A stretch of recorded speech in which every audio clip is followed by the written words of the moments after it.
कराटेमध्ये आपल्या पोराला हात लावला तर त्याला कसं डिफेन्स करायचं, त्याला कसं लागायचं, त्याचं पूर्ण बळ देणार, त्याचं पूर्ण शिक्षण देणार, त्याची टीम तयार करतोय आम्ही आणि ते लवकर होणार.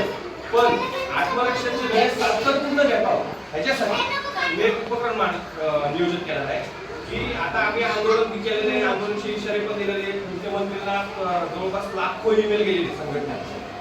तर आपण आपल्या शाळेत लवकरात लवकर आपल्याला धडे मिळावे, ते शिक्षण घेतावं हे गरजेचं आहे. आणि ज्यांना गरजेचं वाटत नसेल त्यांनी हात उठवून मी ते मानतो.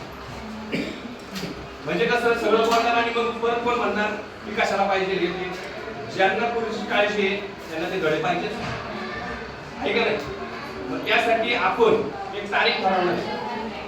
त्या तारखेला शाळा सुटल्यानंतर सगळ्या पालकांनी यायचंय.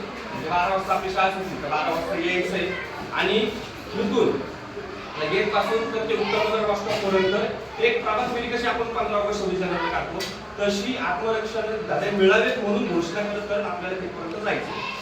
तर तो जो मार्ग आहे तो मार्ग पूर्ण व्हिडिओ आपल्याला शासनापर्यंत जायचंय की आज रस्त्यावर बारक्या पुरी उतरल्यात की आम्हाला शिक्षण पाहिजे, आत्मरक्षणाची शिक्षण पाहिजेत आम्हाला स्वतःहून.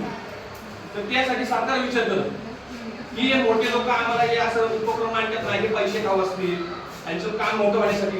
पण आज आपण ज्यांना पाहिजे त्यांना रस्त्यावर आणू ना, तर ते सरकारला कळत. आज कॅबिनेट मंत्री लोढे साहेब त्यांनी हा निर्णय दिलेला आहे की IIT म्हणजे तो पण एक लय मोठा निर्णय झाला. पूर्ण महाराष्ट्रामध्ये फ्री शिक्षण हे खूप महत्वाचं आहे आणि आत्मरक्षण म्हणजे त्याच्यात भरपूर स्टेप झाले. एक क्लास लावायचं म्हणलं तर 15,000 रुपये, कराटे क्लास लावायचं म्हणलं तर 10,000 रुपये, लाठी चार्ज मध्ये हे सगळं वेगवेगळे